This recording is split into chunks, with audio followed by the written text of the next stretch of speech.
Good morning! For today's video is another mini vlog. So dahil Sunday ngayon, merong isang friend na nag-aya sa akin na pumunta ng dagat at mangunguha kami ng clams. So it's called clams hunting. Char. Ganun. So nasa bus stop ako, matagal pa ang bus. Kaya nagantay ako doon. And this time, nasa bus na ako niyan. May dadaanan pa pala ako ngayon. Pupunta pa ako ng Wan Chai kasi bibili pa na ako ng balde tsaka gloves na gagamitin namin doon. Kasi wala kaming dalang kutsilyo, gloves na lang. Kasi kapain lang daw namin yung clams. At pagkaraan ng ilang minutong biyahe, andito na po ako agad sa tindahan na kung saan ako bibili ng balde at ang gloves.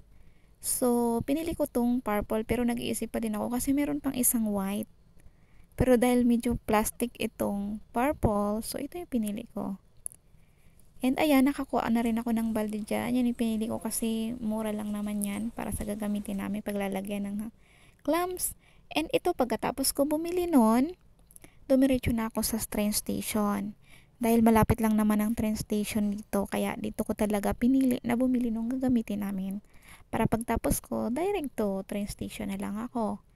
And medyo mahaba-haba yung biyahe ko nito kasi sky blue ito. Galing akong blue line.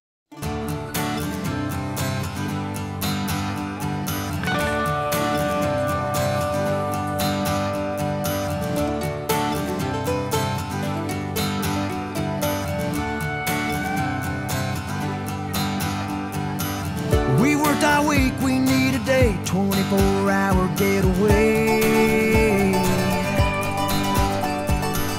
Let's take it slow, fill up our tank, try to forget yesterday.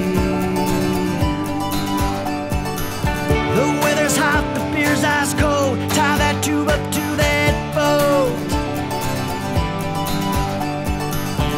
Pack the Yeti, rally up your friends, find some water, jump on in.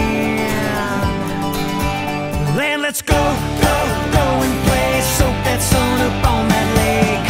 Feeling good on a Sunday fun day. Let's go, go, get carried away, grab a drink, time to party.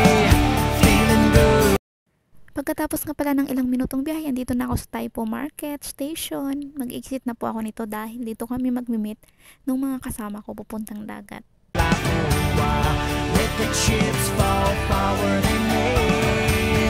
We're feeling good on a Sunday fun day.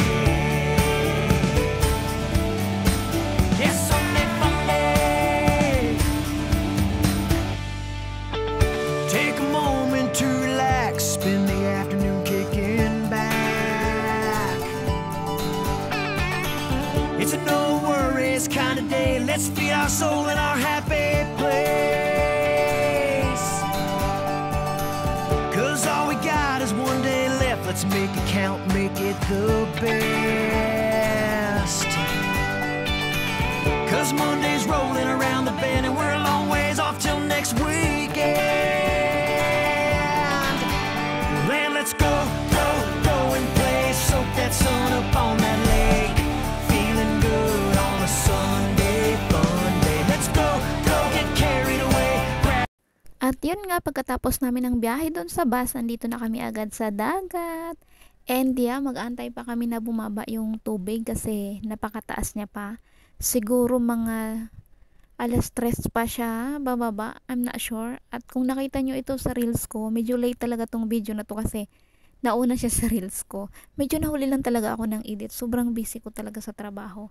And nakita nyo yan, paduyan-duyan ko na yan, yan yung time na naghunting kami ng clams dito sa dagat. And it is my first time, guys. At sobrang worth it naman. Talagang sobrang nag-enjoy din naman talaga ako sa lakad namin na to. At hindi ko kasi to nagagawa lately kasi parang iba kasi yung circle of friends ko dati. For this time, syempre kailangan naman natin na mag-adventure naman sa iba. And ayan nga, kung nakikita nyo, kinakapa-kapa lang talaga namin yung clams kapag may nakita ka na isang piraso. As in, kumpul-kumpul sila. Minsan mga 10 piraso yung makukuha mo.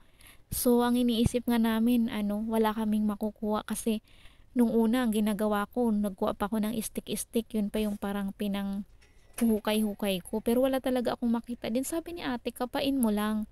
Ayun naman, dahil may gloves nga naman kami, ang ginawa ko, kinapa ko. And yun, ang dami ko namang nakuha talaga. Kasi, ang saya. Grabe. Parang hindi ka talaga titigil. Kaso wala kaming magagawa kasi medyo hapon na nga din siya nagbawas ng dagat. At hindi rin talaga siya magtatagal, babalik na rin. Ito, kung napapansin nyo to, video na to, ay nahinugasan ko na yung mga shells dyan, yung clams, at saka pabalik na rin talaga yung dagat niyan. Hindi talaga siya nagtagal. As in, siguro mga 2 oras mahigit o 3 oras lang. And sobrang ang dami kong nakuha at ang saya-saya ko dyan. Hindi ko alam kung sinong bibigyan ko niyan kasi hindi ko naman yan mauubos ng ako lang.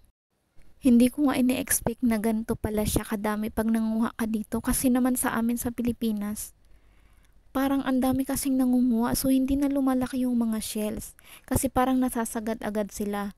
As in dati hindi talaga ako marunong manghinas or manguha ng shells kasi parang wala talaga akong nakikita.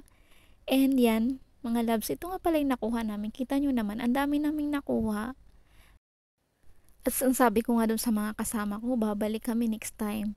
Kaso nga lang hindi pa namin alam kung kailan kasi may mga nakaset kami na ibang mga lakad, ibang papasyalan, ibang pupuntahan. At saka maganda dito yung sunset. Ang ganda ng pagkakalubog ng araw dito, kitang kita nyo. Kaso nga lang hindi kami pwedeng magpagabi masyado kasi ako ang layo ko. Sila, yung kasama kong dalawa, andyan lang sila mismo sa lugar na yan. Medyo malapit lang sila. Eh ako kasi ang haba talaga ng biyahe ko. Ilang station ang dadaanan ko bago ako makarating sa bahay. So kaya hindi rin talaga kami nagtagal na. After nyan, sabi ko sa mga kasama ko, uwi na tayo kasi although 9 o'clock pa yung aking curfew pero hindi kasi ako umuwi ng ganun ka gabi na kasi mas gusto kong prepare ko na ipahinga sa bahay. Maraming salamat sa panonood. See you in my next mini vlog.